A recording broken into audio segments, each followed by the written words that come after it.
All right, so finally, we're here.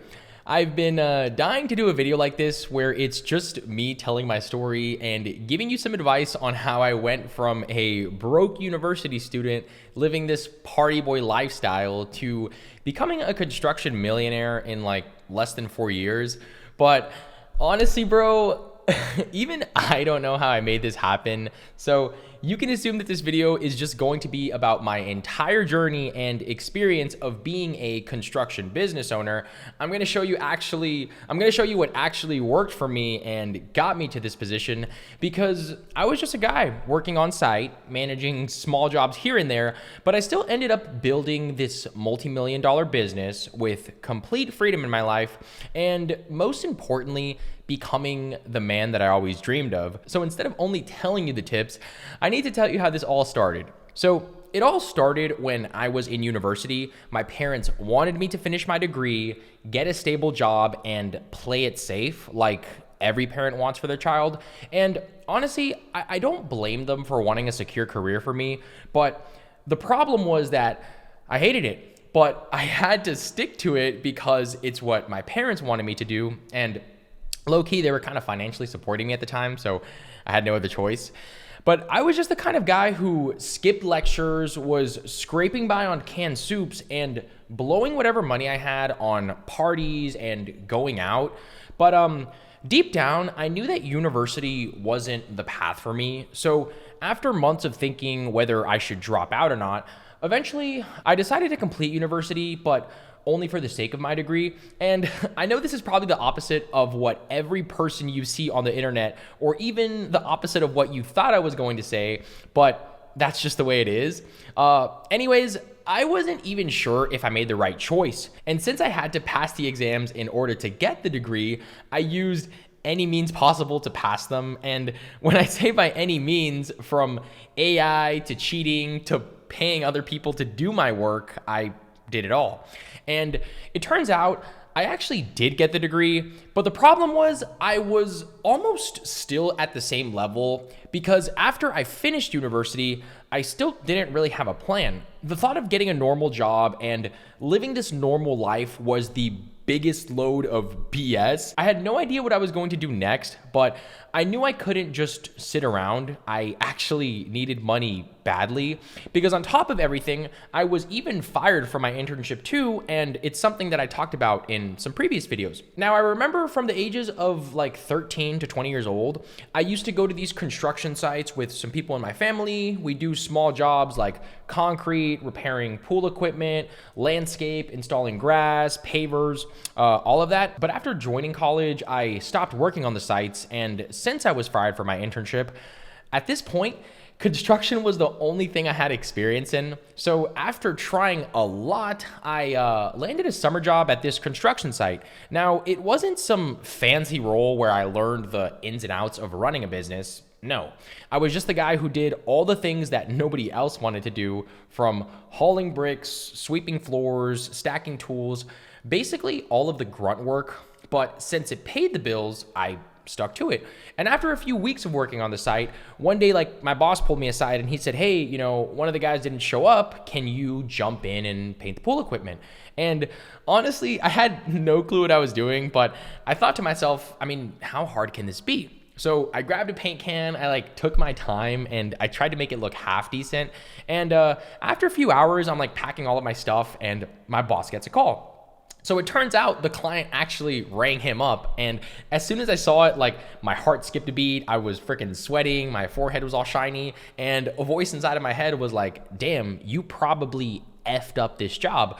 But the client said something completely opposite of what I was expecting. And they were just like, "Hey, that Jose kid, that Jose dude you sent him again next time. He did a really great job." And at this point, my boss started giving me these little side jobs, from painting equipment, fixing pool pipes, cleaning equipment filters, super simple stuff. And at first I thought it was just lucky, like I happened to be in the right place at the right time, because these weren't just some random gigs, they were all my referrals. That client who liked the pool cleaning, they told their neighbor, and then their neighbor told their friend. Next thing I knew, I had people calling me directly and asking me, hey, can you come do the concrete in my driveway? Can you come do the pavers in my backyard too? And I was like, yeah, I know some guys that could do concrete. I know some guys that could do pavers, and I could just manage the whole thing. And I'll be honest, it feels amazing when people call you because they value your skills. And here's what I realized. People don't always need these big fancy projects. Sometimes they just need someone who shows up, does a good job, and doesn't cut corners. So I stopped worrying about chasing these huge projects and huge contracts like everyone else. And instead I focused on just being that guy, the one who does all the small stuff, but very, very well, from like fence repairs, driveway cleaning, patio sealing. I basically took on all the stuff that nobody else wanted to bother with. And here's the crazy part. By the end of that summer, I was making pretty decent money. I mean, like not crazy in a Dubai mansion type rich, but more than I thought I would. I mean, enough money to be able to afford this apartment and move out directly after college, which is one of the best things I did. I was able to afford to move out of my hometown on my own. And this was all because I stuck to smaller jobs and focused on doing them well. This was the big lesson for me. So forget trying to win all of those huge contracts with those big budgets. Those take a ton of time. Instead, focus on the simple jobs that you can master, the jobs where you can just walk in, crush it, and leave people impressed. Because when you build a reputation for doing the small things right, word spreads super fast. And that one mindset shift from focusing on small wins first was the first big move that set me up for success. But that's when I kind of started fucking up. I was already getting clients, so I said to myself, Jose, if you charge less than everyone else, you'll get more jobs. And I'm not gonna lie, for a while, it actually really worked. But after a few days, I was like working crazy hours, driving all over the place, and I was still barely making any money. I remember one job, I spent like 4 days on site. There was like nonstop working, nonstop grinding, and I only walked away with like $200 after costs. And dude, this hit me like a freaking truck. I remember I was just sitting there in my car after that day. I was sweaty, exhausted, like my hands were all covered in dust. And I was just thinking like, hey, this can't be it. Like there's no way this is how you build a real business. But that's when it hit me. Being the cheap guy or the lowest bid does not win in the long run. It's the fastest way to literally go bankrupt. People who only hire you because you're the cheapest or they're the lowest bid, they're the ones who usually complain the most, haggle over every single little detail, and expect miracles for peanuts. So I basically made the decision of I was done being the cheap guy, and the next week I raised my prices, and not just raised them, but I almost doubled my prices. So the pool equipment repairs that I used to charge $200 for, they were like $400 now. The driveway cleaning, it went back up to like $600. And yeah, honestly, I was like really scared. First I thought nobody would hire me, but my best clients didn't even flinch. They didn't ask questions, they didn't complain, and the clients who complained were the ones who caused the most problems anyways. These guys were the type of clients that were always haggling and always making life miserable, and I still believe losing those clients was probably the best thing that ever happened to me, because suddenly my schedule was a lot lighter and I was making way more money. So instead of rushing from job to job, I had time to focus on things properly, and my clients loved it. That's when I realized that the people who pay you well, they actually respect your time and skill. So here's my advice. Don't race to the bottom. If you're constantly undercharging, underbidding your projects, you will burn yourself out and barely survive. So instead, charge rates that reflect the quality that you actually bring. And trust me, the right clients will pay. During this point, I realized how much like HVAC companies, plumbers, electricians, general contractors, and all of these trades make. And I kid you not, over the course of their career, they like statistically out-earn doctors, lawyers, and engineers. But I mean, anyways, back to the story. So I raised my prices, and looking back, raising my prices wasn't just a business move. It was actually the moment where I started to see myself as a real professional, not just some guy doing these side gigs. And after getting rid of all these nightmare clients, life was actually really good for some time. But the biggest shift came when I met this old school contractor named Paul. So Paul was like my first mentor in business, and he was like this real badass dude. He always had a cigarette falling from his mouth. He was really well dressed, and the guy knew his stuff. I mean, Paul had over 30 years of experience in the industry, and he was the type of person that I needed to learn from. One day, Paul pulled me aside and he said, "Hey, look, the guys who make real money in this game, they don't swing the hammer. They manage the guys who do." And at first I was just like super confused. I was just like, what does this 56-year-old jack dude just say? So I casually repeated it out loud, and I went back to working.